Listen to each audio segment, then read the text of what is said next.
네, 제가 여러분들과 더 가까이 있고 싶어서 밑에서 강의를 하기로 결정을 하였습니다. 그래서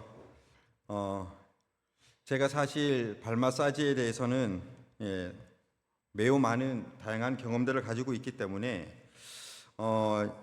우리 여기에 오시는 VIP 이웃 주민들 뿐만 아니라 우리 모든 성도님들도 한 번씩 다 해드리고 싶은 마음이 있어요. 그런데 제가 몸이 하나라 그렇게 할 수는 없을 것 같아서 참 아쉽습니다. 그러나 어쨌든 제가 할 수 있는 대로 또 여러분들을 섬기고, 예수님께서 제자들의 발을 씻기시고 만지시고 또 그 사람들의 품성을 변화시키셨듯 저와 우리 모두가 이런 사랑의 봉사를 통해서 그리스도와 같은 아름다운 사랑의 품성으로 변화된다면 얼마나 좋을까 하는 그런 마음을 품고 살아가고 있습니다. 오늘 정말 제가 오늘도 발 마사지 하는 모습을 보면서 야, 이분들 실력이 보통이 아니다. 이런 생각을 다시 하게 되었는데요. 오늘 함께 하신 우리 모든 믿음의 가족들 진심으로 환영을 하고요. 우리 특별히 발 마사지에 참가해 주신 우리 김순자 어머니 어디 계십니까? 참 고관절이 아프셔가지고 제가 뭐 별거 해드린 것도 없는데 목사님이 만져주셔서 훨씬 통증이 덜하다고 막 이렇게 얘기하시는데 하나님께서 그렇게 하신 것입니다. 너무 감사드립니다. 유순이 어머니, 신이슬 우리 신이슬 어머니 안 오셨나요? 전향자 어머니 어디 계세요? 네네. 손 좀 들어주세요. 그러면 박수를 좀 쳐주시면 감사하겠습니다. 자, 우리 김월수 어머님.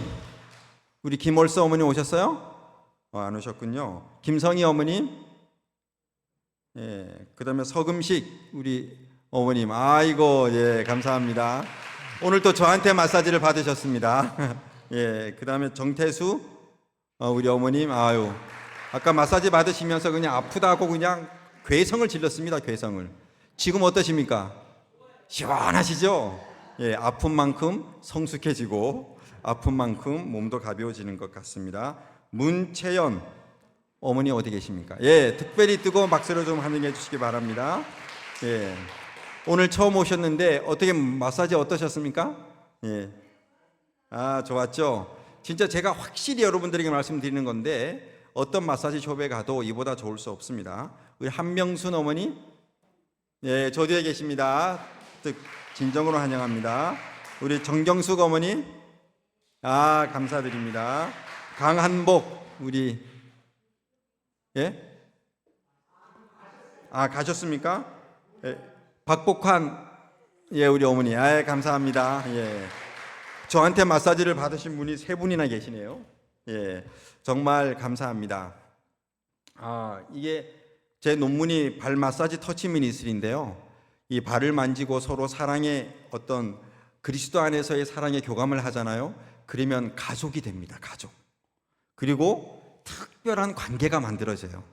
그래서 이곳 우리 온양재림교회에서 마사지를 받으신 모든 VIP들께서 우리 성도들과 또 우리를 이렇게 사랑으로 이끄시는 예수님과 특별한 관계, 하늘 가족이 되시기를 저는 정말 간절히 바랍니다. 그렇게 해주시겠습니까? 그래서 우리 모두 사랑의 나라로 또 서로 기쁨과 온전한 행복이 가득한 그러한 삶을 살아가기를 간절히 바랍니다. 자, 오늘은 둘째 날 다 같이 제목을 읽어볼까요? 시작. 믿음에 반응하는 유전자입니다. 자, 우리의 세포 안에 들어가면 세포핵이 있습니다. 그 세포핵 안에 들어갔더니 23개의 염색체가 있고요. 자, 그리고 그 염색체를 가까이 들어가 보니 실로 이렇게 이루어져 있습니다. 그렇죠? 그 실을 좀 더 가까이 들어가 보니 히스톤이라고 하는 단백질로 감싸져 있고요. 자, 이제 이 유전자에 노란색 스위치가 붙으니까 이것이 활성화되는 게 딱 비활성화됐습니다. 그렇죠? 그리고 또 다른 스위치가 와서 톡톡톡 건드리니까 잠자고 있던 유전자가 다시 뭐예요? 깨어납니다. 활성화돼요.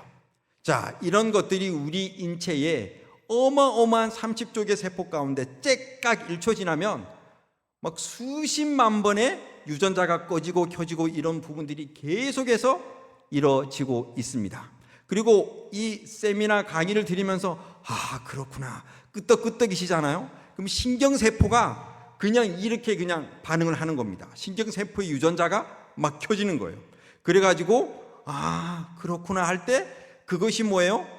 유전자가 켜지면서 신경 전달 물질 옥시토신, 그 다음에 뭐예요? 도파민 이런 것들도 막 나오고 내가 역시 잘했어 이렇게 느낀다면 이 모든 것들도 여러분들의 세포가 그렇게 반응해서 생기는 그러한 것들이라고 여러분들이 아시면 되겠습니다.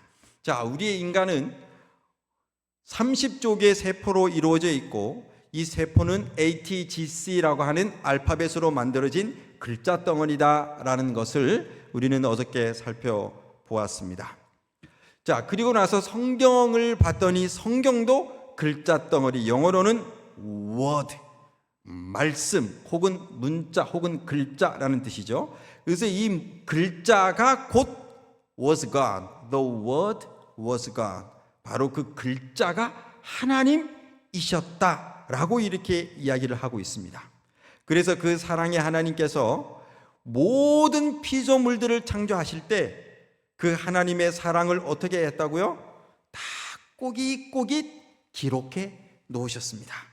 사람의 세포 가운데에서도 God is love, 하나님은 사랑이라는 그 메시지를 기록해 놓으셨고, 저기 뭐예요?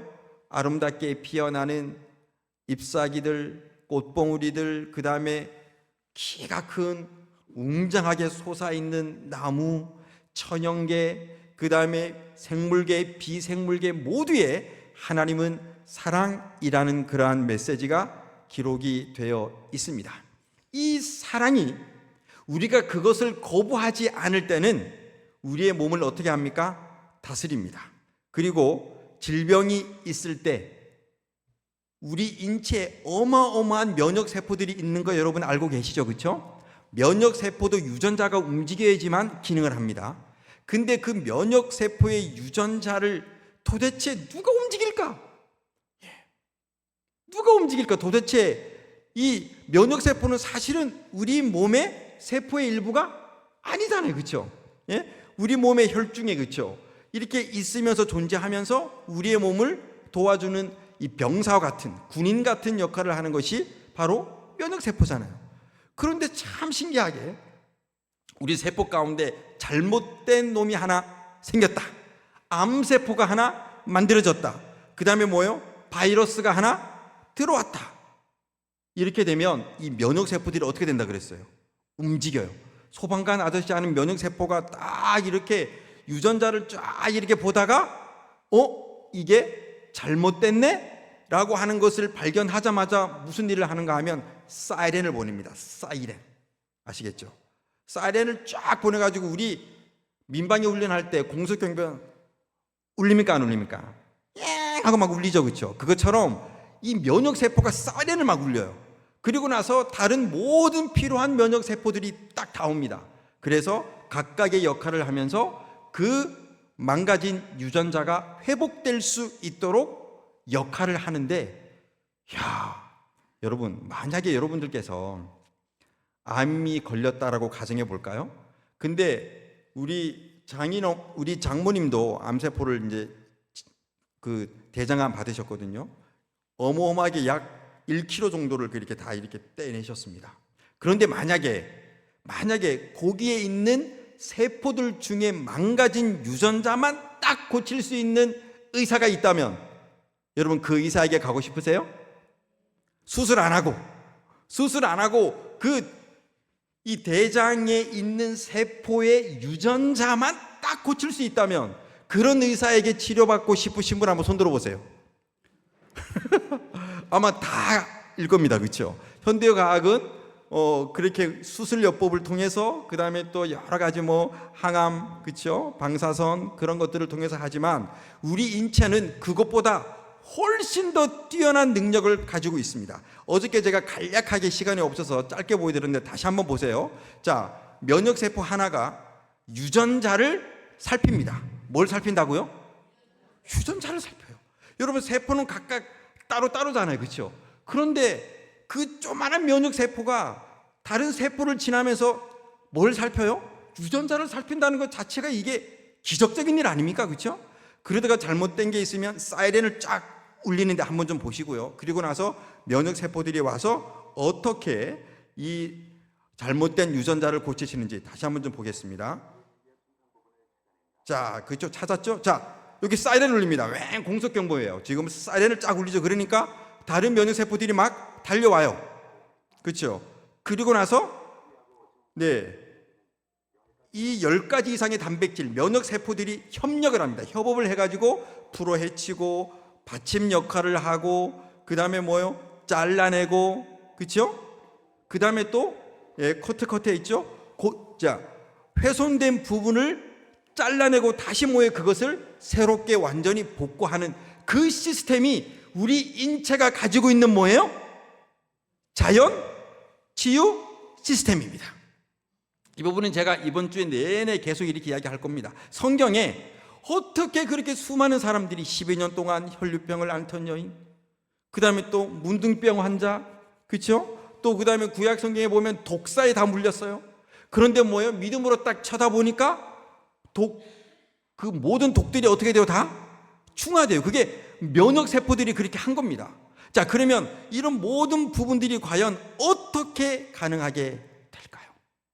어떻게 가능하게 될까요? 이것을 현대 과학은 인위적으로 조작을 해서 질병을 고치려고 해보지만 기브업, 두 손 두 발 다 들었다고 제가 어제 말씀드렸습니다. 바로 초자연적인 능력이 이러한 모든 유전자를 뭐예요? 움직이고 있다.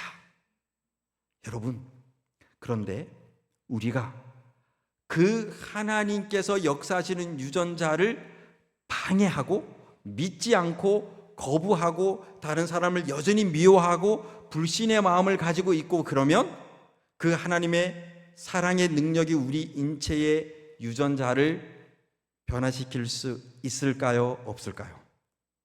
없습니다. 오늘 그 부분들을 좀 한 단계 더 들어가서 살펴보도록 하겠습니다. 자, 생명이 유지가 되려면 조건이 필요합니다. 뭐가 필요하다고요? 조건이 필요합니다. 자, 이게 식물이 있습니다. 식물이라고 하는 이 생명체가 건강하게 유지되고 자라나고 열매를 맺기 위해서는 어떤 것들이 필요합니까? 어떤 조건이 필요하죠? 먼저 햇볕이 필요합니까? 그렇죠? 공기도 필요합니까? 산소도 필요해요? 그렇죠? 물도 필요합니까? 이것만 있으면 될까요? 예, 우리가 농사를 지어 보신 분들은 영양도 중요합니까? 안 중요합니까? 그렇죠. 영양이 매우 중요합니다. 이것이 강가되면은 아무리 심어도 척박한 땅에 심으면 잘 자라나요? 안 자라나요? 잘 안 자라나죠. 그렇죠? 그 다음에 또 너무 많이 이렇게 물을 준다거나 너무 많이 퇴비나 이런 것들을 주게 되면 그것도 문제가 되죠. 그렇죠? 그러니까 식물계도 이런 적절한, 물론 종류에 따라서 산 위에 심겨진 나무들은 그냥 햇볕, 공기, 물만 있으면 다 되겠죠. 그렇죠? 그러나 또 다른 어떤 식물들 같은 경우에 우리가 재배하는 그런 것들의 경우에는 영양과 절제도 아주 중요하다라고 하는 사실을 우리가 알 수가 있죠. 자, 그래서 식물의 생명 유지와 성장에 절대적으로 필수적인 조건이 이렇게 5가지가 정도 됩니다. 이런 조건들이 잘 어우러져서 합성의 결과물을 내는데 그게 바로 뭡니까? 과일입니다.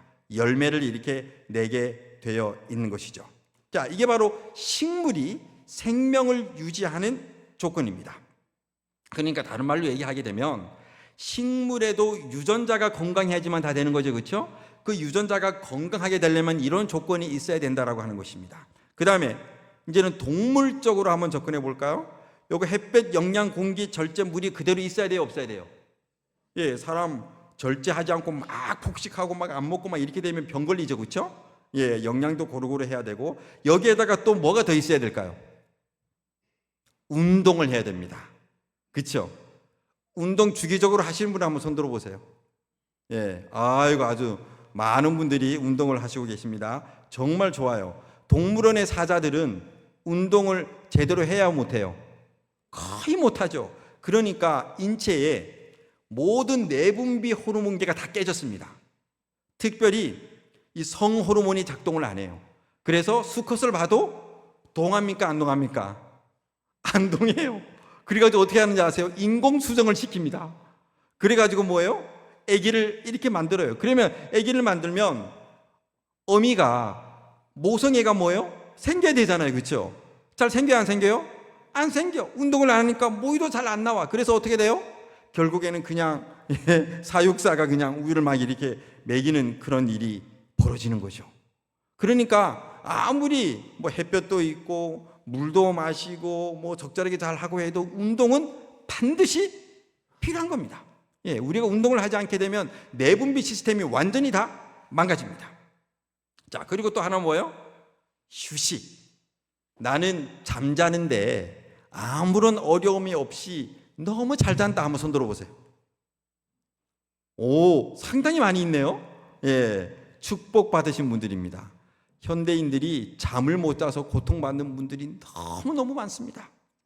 그래서 이 휴식도 우리의 유전자가 가장 건강하게 작동하는 데 있어서 절대적인 영향을 미치고 있습니다. 짐승들 중에서는 겨울에 뭐를 해요? 겨울잠을 자는 그런 동물들도 많이 있잖아요. 그렇죠? 그러니까 이 휴식의 길이도 다 생명체마다 다 다른 것입니다. 자, 이게 바로 뭐예요? 이게 바로 동물의 생명 유지와 성장의 필수적인 조건들입니다. 그렇습니까? 안 그렇습니까? 자, 그렇죠. 자, 그 다음에 사람에게 한번 가봅시다. 사람도 햇볕이 있어야 되죠? 영양, 공기, 물, 절제, 운동, 휴식이 있어야 되죠. 이것만으로 사람이 될까요? 안 될까요? 여기 하나가 절대적으로 더 있어야 인간이 인간다운 삶을 살아갈 수 있습니다. 이것이 빠지게 되면 동물과 거의 비슷한 삶을 살게 돼요. 그게 뭐라고 생각이 되십니까? 바로 신앙입니다. 하나님을 찾는 거예요. 하나님을 신뢰하는 것입니다. 자, 제가 여러분들에게 질문을 드릴게요. 동물과 사람들의 유일한 차이점이 있습니다. 그게 뭔가 하면 동물은 어떤 건강을 유지시키기 위한 일들을 하는 데 있어서 선택에 의해서 할까요? 본능으로 할까요? 예를 들어가서 개미 핥기가 배고파, 밥을 먹어야 돼. 근데 그 밥이 뭐예요? 개미 핥기니까 뭘 먹어야 돼요? 개미를 먹어야 돼. 근데 그놈의 개미들이 밖에 나와 있어요? 아니면 꼭꼭 숨어 있어요? 꼭꼭 숨어 있죠. 그럼 어떻게 합니까? 막대기를 하나 딱 가지고 와요. 그래가지고 구멍에다가 막 쑤셔. 그래가지고 싹 빼면 그 개미들이 뭐예요? 쫙 묻어 있어. 그러면 맛있다 하고 이렇게 먹어요. 자, 그러면 이 개미 핥기가 머리를 써서 내가 할 수도 있고 안 할 수도 있는 그런 어떤 선택을 하는 거예요? 아니면 본능적으로 하는 겁니까? 본능적으로 하는 거예요. 생명을 유지하고 또 교미하고 살아가는 데 있어서 그냥 본능입니다. 짐승들도 마찬가지고 식물들도 마찬가지예요. 까마귀가 호두알을 먹기 위해서 어떻게 하는지 아세요? 이거를 깨먹어야 되는데 이걸 깰 수가 없잖아요. 부리로 아무리 쪼아도 깨집니까? 안 깨집니까? 그래서요, 하늘을 쫙 날다가 딱 밑에를 보고 큰 바위 덩어리를 하나 찾아요. 그래가지고 쫙 올라간 다음에 어떻게 해요? 딱 떨어뜨립니다. 그러면 뭐예요? 정확하게 내려와서 딱 깨져요. 그러면 쏜살같이 내려와가지고 그 맛있는 호두알을 딱 집어가지고 딱 먹으면서 음에 고소한 거, 아이고 맛있다 그러면서 먹는 거예요. 이게 여러분, 목마르면 코끼리, 얼룩말 떼들이 물을 마시는 게 선택이에요? 본능이에요? 본능입니다. 왜냐하면 그 생명이 유지되기 위해서는 본능적인 것을 하나님께서 다 넣어 두신 것입니다. 소가 풀을 먹지 않고 나 한번 고기 한번 먹어볼까 이런 고민을 하게 해요? 안 하게 해요? 할 것 같아? 안 할 것 같아요? 안 해죠. 우리는 그런데요, 라면을 10개를 삶아 먹을까? 그래서 유튜브를 찍을까? 그렇죠. 먹방을 한번 해볼까? 고민해야 안 해요? 위가 막 얼마나 위대해지겠습니까? 그렇죠? 자, 제가 왜 이 말씀을 드리는가 하면 생명을 유지하는 모든 조건들에 있어서 짐승들은 본능이에요. 그러나 인간은 운동도 나의 선택입니다. 그래요, 안 그래요? 한없이 게을러지죠? 안 하고 싶어지죠? 그렇죠? 물 마시는 건 어때요? 이거 물 이거 어렸을 때는 목이 말라요. 근데 조금 크게 되면 목 마른지를 느끼지 못합니다. 습관적으로 마셔주지 않으면 인체에 충분한 수분을 공급해주지 못해요. 절제하는 것은요, 음식을 선택하는 것은요, 모든 것이 다 뭐예요? 인간에게만 있고 짐승에게는 없는 것이 있습니다. 그게 뭔가 하면 내가 무엇이든지 나의 의지로 선택해서 할 수 있는 능력이 인간에게는 있고 짐승에게는 없습니다. 이해되십니까? 다 공감이 되십니까? 그렇죠? 다 공감이 되세요. 자, 그런데 결정적인 차이가 하나가 있습니다. 그게 뭔가 하면 여러분 창세기에 보게 되면 하나님께서 인간을 다 이렇게 창조하셨죠. 그리고 너가 모든 나무의 실과는 다 따먹어. 그런데 동산 중앙에 있는 선악을 알게 하는 요 나무는 따먹어? 따먹지 마? 따먹지 마. 그러니까 선택할 수 있는 의지를 주셨어요. 하나님의 말씀에 계속 선택해서 행복하고 건강하게 죽지도 않고 영원히 살아갈 수 있는 그러한 선택권을 우리에게 주신 것입니다. 그런데 교회 안 다니시는 분들도 아마 알 겁니다. 어떻게 됐어요? 그 선악과를 인류의 조상이 따 먹었대요? 안 따 먹었대요? 우리 김순자 어머니 따 먹었대요? 안 따 먹었대요? 따 먹었어요. 그렇죠? 그게 무슨 말인가 하면 하나님을 뭐 하기로 선택한 겁니까? 믿지 않기로 선택한 것입니다. 자, 여러분 이해되십니까? 하나님을 불신하기로 선택한 것입니다. 그 결과 영생하도록 살도록 디자인된 이 유전자는 기껏해야 100년 전후를 살다가 죽을 수밖에 없는 유전자로 바뀌어버렸습니다. 그리고 질병이 완전히 없도록 그렇게 디자인된 이 유전자가 질병으로 고통을 당하도록 바뀌어버렸습니다. 그러므로 여러분, 우리 사람에게 있어서 사람이 온전한 유전자가 건강해질 수 있는 유일한 방법은 믿음을 다시 회복하는 것입니다. 이 믿음이 다시 회복되고 다시 되찾아져야 우리는 이 세상에서의 뿐만 아니라 죽음을 경험하지 않고 영원토록 하늘에서 살 수 있는 영생을 누리는 그런 존재들이 된다라고 하는 사실이에요. 이것은 모든 짐승들은 종교를 가질 수 없지만 오직 만물의 영장인 사람만이 종교를 가질 수 있다는 점에서 비추어 봐도 분명한 사실입니다. 자, 그러면 이것이 어떻게 동식물계에 나타나는지 그것을 한번 좀 살펴보도록 하겠습니다. 여러분, 봄이 지금 개나리는 이제 다 졌죠, 그렇죠? 예, 매 계절마다 뭐가 피어납니까? 꽃이 피어납니다, 그렇죠? 여러분, 꽃이 피어나는 조건이 있을까요, 없을까요? 꽃이 피어나는 뭐가 있는가 하면 조건이 있습니다. 즉 꽃을 만드는 단백질 유전자가 활성화돼야 꽃이 만들어지는 것입니다.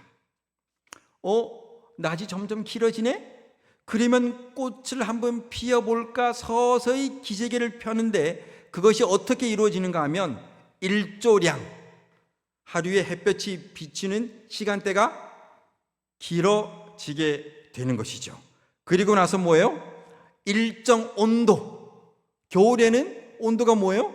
5도, 6도, 10도밖에 오르지 않지만 뭐예요? 20도까지 쫙 올라가면서 뭐예요? 일정 온도가 정해져야 되는 것입니다. 그렇게 하고 이 일정 온도와 일조량이 완벽하게 딱 만들어지면 여기 보세요. 여기 보게 되면 여기 클락 진스라고 있죠. 이 식의 유전자입니다. 이 식의 유전자가 바로 이게 일조량, 그 다음에 온도, 이런 것들에 의해서 식의 유전자가 활성화되고 그 결과 단백질을 만드는 유전자가 활성화되는 거예요. 그러니까 여러분, 지금 봄, 여름, 가을, 겨울에 꽃들이 다 피어나는데 이 꽃들은 특정 조건으로 다 디자인되어 있습니다. 일조량, 그 다음에 일정 온도, 요것이 딱 맞게 되면 그 유전자가 어떻게 되는 거예요? 딴따단 하고 켜집니다. 그러면 뭐예요? 드디어 뭘 만들어요? 정말 향기도 좋고 때깔도 곱고 그 다음에 뭐예요? 너무나 사람의 마음을 기쁘게 하는 그러한 꽃이 만들어지게 되는 것이죠. 그러니까 하나의 꽃이 만들어지기 위해서는 분명하게 뭐가 맞아야 된다? 조건이 맞아야 된다. 다른 말로 얘기하면 꽃을 피울 수 있는 유전자가 작동하기 위해서는 반드시 뭐가 맞아야 된다? 조건이 맞아야지만 되는 것입니다. 자, 그 다음에 또 다른 하나 말씀을 드릴게요. 뿅아리 생명체가 어떻게 발생을 될까요? 자, 여기 지금 계란이 하나 있습니다. 이 계란이 상온에 가만히 두면 언젠가는 썩을까요? 안 썩을까요? 썩죠. 자, 32도 이 정도 온도에 두면 더 빨리 썩을까요? 그렇죠. 더 빨리 썩죠. 35도는 어때요? 썩겠죠. 그런데 참 신기한 것은 이 계란이 38도, 즉 어미 달개 체온이 딱 다다르게 되면 썩을까요? 안 썩을까요? 썩지 않아요. 그 안에서 뭐가 발동해요? 야, 뿅아리를 만드는 생명 유전자가 서서히 꿈틀꿈틀거리기 시작을 하는 것입니다. 정말 신기하죠? 우리가 이 부패 박테리아라고 하는 것이 공기 중에 있기 때문에 이게 어떤 것이든지 시간이 지나면 다 썩게 되어 있지만 그 하나님께서는 병아리 속에 생명을 탄생시키는 유전자의 조건을 딱 그렇게 만들어 놓은 것입니다. 그리고 그것이 꿈틀꿈틀대면서 이렇게 켜지잖아요. 그러면 이것이 보통 어미닭이 며칠 동안 이 달걀을 품고 있습니까? 21일입니다. 21일. 참 신기하죠? 21일이 딱 지나면 여지없이 어떻게 돼요? 완전한 생명체가 돼서 깨어납니다. 그리고 저는요 정말 신기한 게 어떤 것인가 하면 이 어미닭들이 어떻게 알았는지 모르겠어요. 이 닭이 알을 주기적으로 돌려줍니다. 품으면서. 왜 돌려주는지 아시는 분 한번 손 들어보세요. 그걸 전란이라 그러거든요. 왜 돌려줍니까? 그걸 안 돌려주면 어떻게 돼요? 자, 안에서 지금 생명 유전자가 막 태동되기 시작했죠, 그렇죠? 뼈도 만들어지고 혈관도 만들어지고 피부도 만들어지고 깃털도 만들어지고 그러고 있는데 돌려주지 않고 한 방향으로 가만히 놔두면 어떻게 될까요? 혈관이 제대로 작동되지 않아서 압사돼서 죽습니다. 그러면 엄마 닭이 그 새끼 닭에게 얘들아, 내가 유언을 너희들에게 남겨야 되겠다. 너희들이 나중에 커서 엄마가 돼서 알을 품게 되면 반드시 매 시간마다 알을 품을 때 돌려줘야 되느니라. 그렇지 않으면 너희 새끼들이 그 계란 속에서 다 숨도 못 쉬고 칠식사하게 될 것이다. 이렇게 가르쳐 줬을까요? 아니면 본능적으로 할까요? 그렇죠? 본능적으로 하는 거예요. 와, 이거 누가 가르쳐 줘야 되는 거 아닙니까? 이 정도면. 그렇죠? 아니 어떻게 그렇게 막 엄마 닭이 그렇게 해요? 너무 신기한 겁니다. 여러분 보세요. 이렇게 완벽하게 뭐가 맞아야지만, 조건이 맞아야지만 하나의 생명체가 완전히 만들어지고 때가 되면 그 계란에서 이렇게 나오게 되는 것이죠. 자, 그래서 조건 뭡니까? 38도 21일, 그 다음에 뭐예요? 전란.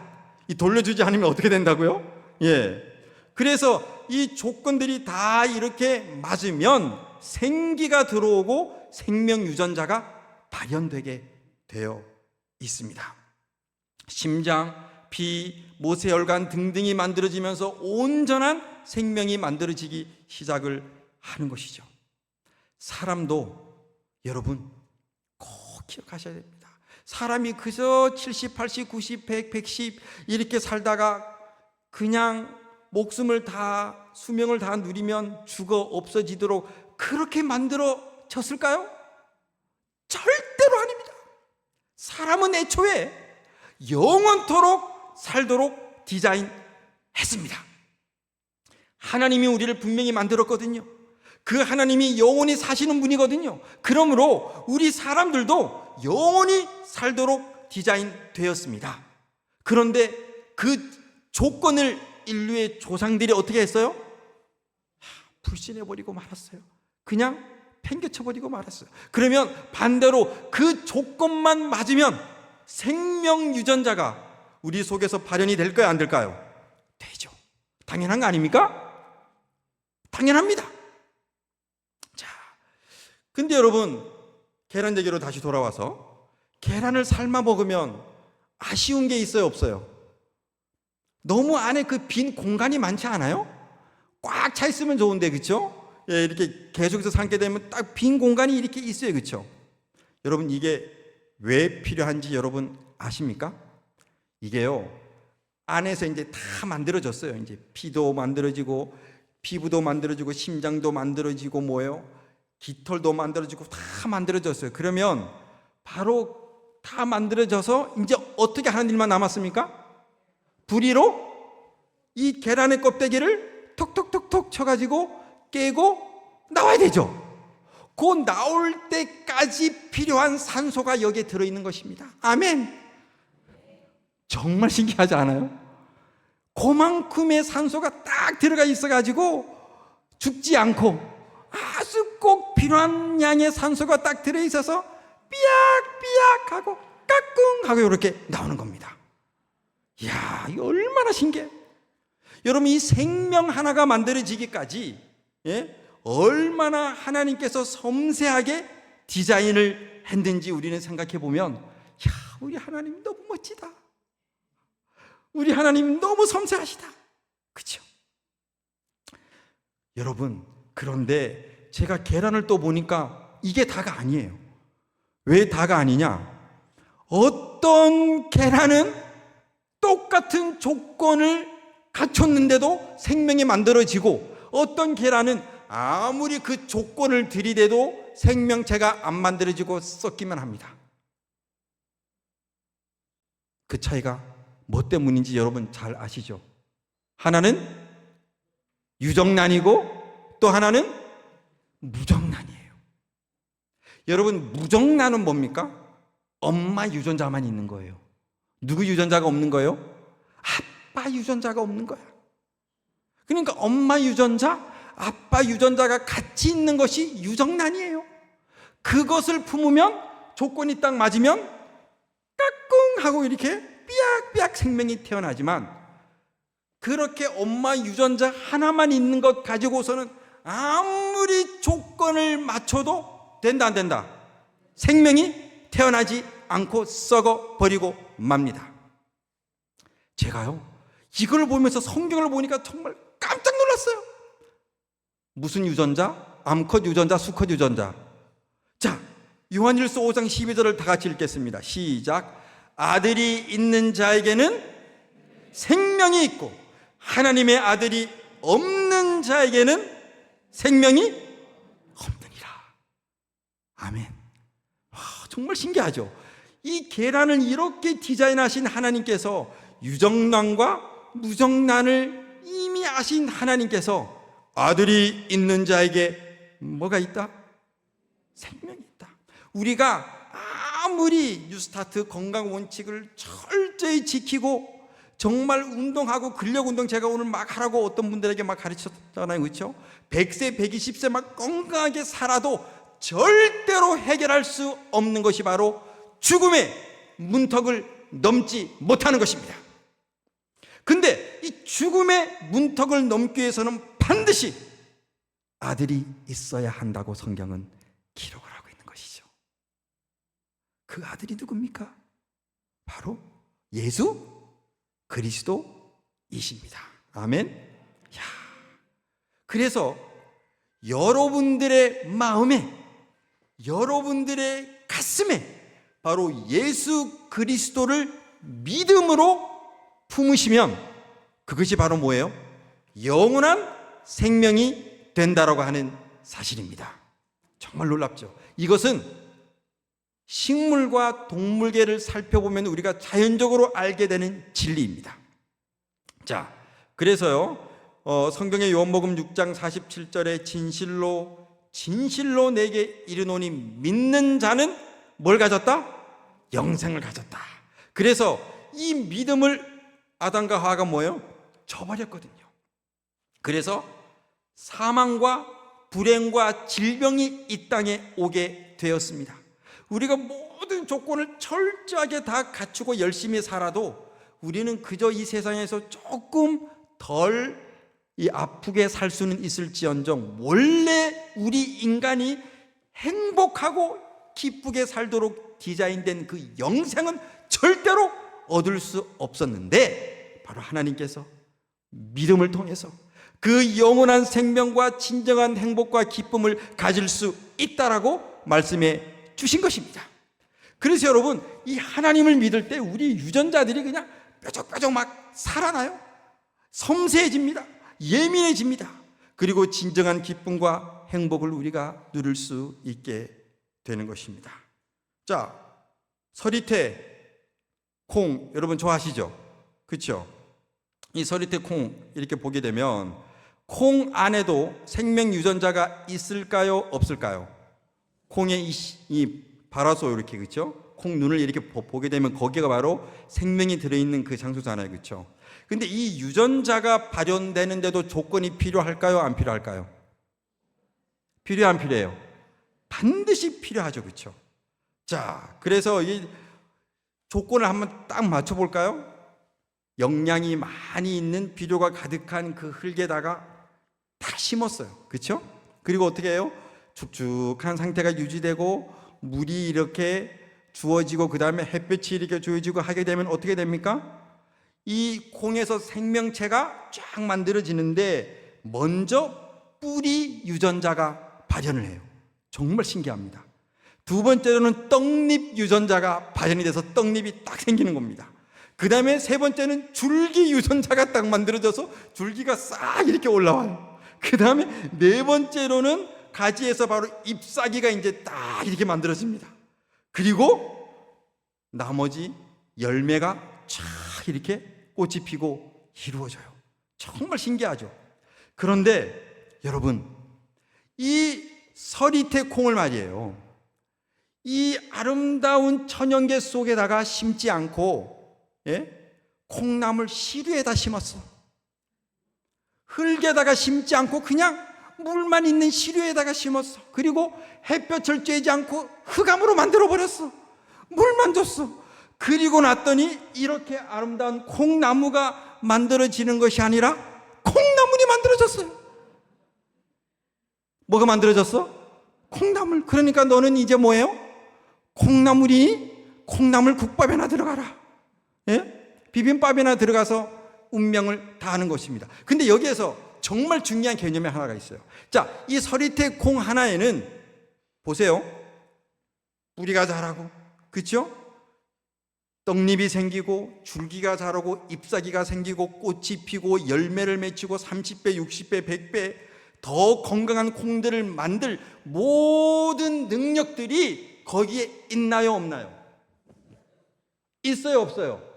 있죠. 그런데 그 조건을 싹 바꿔버리니까 그렇게 아름다운 나무가 되고 꽃이 되고 열매를 맺힐 이 콩나무가 뭐밖에 안 되더라? 콩나물밖에 안 되더라. 얼마나 못생겼어요. 근데 맛은 있더라고요. 자, 여러분도 마찬가지입니다. 여러분도 한번 생각해 보세요. 사랑이 근본이신 하나님께서 여러분들의 세포에다가 하나님은 사랑이시라라는 이 메시지를 기록해 놓으신 그 하나님께서 여러분들이 겨우 이 세상에서 80년, 90년, 100년 많이 살아봤자 그저 110년 이렇게 살고 인생을 마감하도록 그렇게 계획을 해 놓으셨을까요? 천만에. 그런 하나님이라면 저는 별로 믿고 싶지가 않습니다.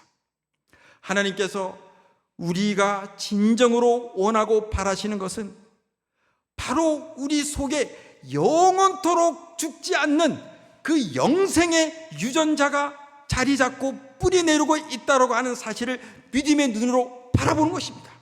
그리고 그 영생의 유전자가 바로 하나님을 믿을 때 발현되고 그것이 열매를 맺히도록 자라나고 바로 활동하기 시작한다라고 하는 그 사실을 유전자를 통해서 우리가 알 수가 있는 것입니다. 그러므로 영원한 생명의 유전자는 어디에 반응한다? 하나님에 대한 믿음에 반응하도록 그렇게 디자인되어 있습니다.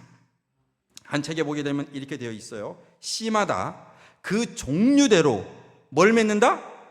열매를 맺는다. 씨가 올바른 조건 하에 어떻게 되면 심어지면 곧 발아해서 그 식물 속에 있는 무슨 생명? 자신의 생명을 자라게 한다. 옥수수면 옥수수로서, 그렇죠? 감자면 감자로서. 사람은 뭐예요? 올바른 조건 하에 우리의 믿음의 씨앗이 심겨지면 사람은 영생을 거둘 수 있도록 하나님께서 그렇게 디자인해 놓으신 것입니다. 지금 현대 과학자들은 영생 유전자를 찾아내고 있습니다. 텔로머라제라고 하는 그런 효소들이 바로 이 텔로미어를 계속해서 길게 함으로 우리가 과학적으로 영생을 할 수 있는 그런 방법들을 유전학적으로 찾았어요. 그것을 온전히 우리가 할 수 있는 방법은 오직 하나님 안에서만 발견될 수 있다라는 생각을 저는 하게 되었습니다. 자, 다 같이 씨에는 뭐가 있고? 생명이 있고, 땅에는 뭐가 있다? 능력이 있다. 그러나 무한하신 능력이 밤낮으로 역사하지 아니하면, 보세요, 창조주 하나님의 능력이 역사하지 아니하면 씨는 아무런 수확도 내지 못한다. 그러니까 하나님께서 그 생명의 법칙들을 심어 놓으셨는데 그 하나님의 사랑의 유전자 속에 기록된 그 글자들이 하나님에 의해서 움직여지지 않으면 결국 아무런 수확도 내지 못한다라고 이렇게 이야기를 하고 있어요. 그러면서 바싹 마른 밭에 수분을 주기 위하여 뭐가 내려야 하고? 비가 내려야 하고, 태양이 온기를 보내 주어야 하고, 땅에 묻힌 씨에게는 다 같이 뭐가 전달되어야 된다? 전기가 전달되어야 한다. 여러분, 아이를 다 낳아보셨잖아요. 첫 울음이 터지기까지, 그렇죠? 예, 우리 의사 선생님께서 궁뎅이를 한 대 탁 이렇게 때리시더라고요. 그러니까 뭐예요? 예, 첫 울음이 이렇게 터지게 됐죠. 그런데 우리는 몰라요. 모든 생명체들이 바로 뭐예요? 그것이 생명 유전자가 딱 그것이 움직이기 위해서는 반드시 뭐가 있어야 되는가 하면 그것을 태동시키는 뭐예요? 전기가 있어야 된다고 하는 사실입니다. 마치 뭐와 같은 건가 하면 자동차가 있어요. 엔진도 있습니다. 기름도 잔뜩 넣었어요. 그렇죠? 자, 그러면 이 자동차를 움직이려면 이제 뭐만 하면 돼요? 시동 걸고 앞으로 가면 되잖아요. 근데 시동을 걸려면 어떻게 해야 돼요? 스파크, 전기가 필요하죠. 그렇죠? 똑같습니다. 이런 모든 것들을 주는 분은 누구시다?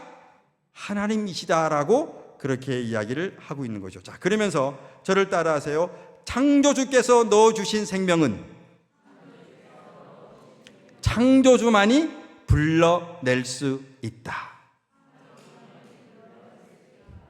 그래서요, 이 씨앗이 발아되고 자라나는 것을 바라보는 농부에게 있어서는 하나님께서 죽은 사람도 살릴 수 있다고 하는 이 진리를 믿지 못할 수가 없습니다.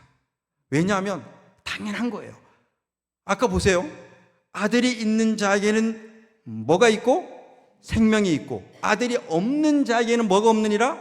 생명이 없느니라. 우리의 마음에 하나님을 품고 이 세상에서 혹 생명이 닿는다라고 할지라도 다시 부활의 아침에 부활하게 될 것이라고 하는 것이 성경의 진리고, 하나의 콩을 땅에 심어서 썩으면 열매를 맺힌다라고 이렇게 하고 있어요. 그래서 콩이 땅에 심겨져서 씨앗을 내는 원리와 사람이 죽어서 무덤 속에 들어가서 다시 부활하는 원리가 똑같습니다. 똑같은 원리로 되어 있습니다. 잠언 4장 23절 시작. 무엇보다 내 마음을 지켜라. 이는 생명의 근원이 마음에서 흘러나오기 때문이다. 그러므로 여러분들의 생명 유전자를 발현시키기 위해서 여러분들의 마음속에 바로 생명의 근원이신 하나님을 품으시기를 간절히 바랍니다. 요한복음 6장 67절 진실로 진실로 내게 이르노니 믿는 자는 무엇을 가졌다? 영생을 가졌다라고 이렇게 이야기를 하고 있습니다. 이것만 읽고 제가 오늘 강의를 마치도록 하겠습니다. 제가 가만히 이렇게 묵상을 했습니다. 명상을 했어요. 이 동식물들은 선택의 의지가 있다 없다? 없어요. 그렇죠? 그냥 하나님께서 그들에게 넣어준 생명 본연의 원칙을 가지고 작동되고 있습니다. 그런데 인간은 그렇다 그렇지 않다? 그렇지 않아요. 우리가 부절제하게 살아요. 다른 사람을 미워하면서 삽니다. 바로 이 피부세포의 사랑이라는 메시지를 꼬깃꼬깃 기록해 놓으셨는데도 미워하고 살아요. 아주 스트레스를 너무너무 많이 받아요. 그리고 계속해서 부절제하고 또 뭐예요? 운동하라 그랬는데 그냥 귀찮아가지고 운동도 안 하고 또 뭐예요? 절제도 안 하고 하다 보니까 우리의 질병이 이렇게 왔어요. 자, 그런데 이 천연계 속에는 천연계가 죄를 지었어요? 안 지었어요? 안 지었잖아요. 그렇죠? 여전히 창조주의 생명의 능력이 흘러요? 안 흘러요? 흐르고 있습니다. 제가 이거 보고요 막 대성통곡했습니다. 이걸 묵상하면서 제가 어떤 깨달음이 와서 대성통곡을 했어요. 자, 한번 보세요 여러분. 우리가 마음을 그리스도께 온전히 뭐하면? 바치면 우리가 아파요. 그 다음에 불행해요. 너무 괴로워요. 문제가 너무나 많아요. 자, 그런 상황에서 우리가 우리의 마음을 누구에게? 그리스도에게 온전히 바치면 보세요. 비와 같이 마치 뭐예요? 땅에 씨가 심겨졌을 때 비가 내리는 것처럼 하나님께서 우리의 마음밭에 비를 내려주시고 치료하는 광선을 발해주시고 그 다음에 내용이 저를 울렸습니다. 우리는 다 같이 우리는 뭐같이 필 것이요? 백합화같이 필 것이요 곡식같이 소생할 것이며 포도나무같이 꽃이 필 것이요. 와, 여러분,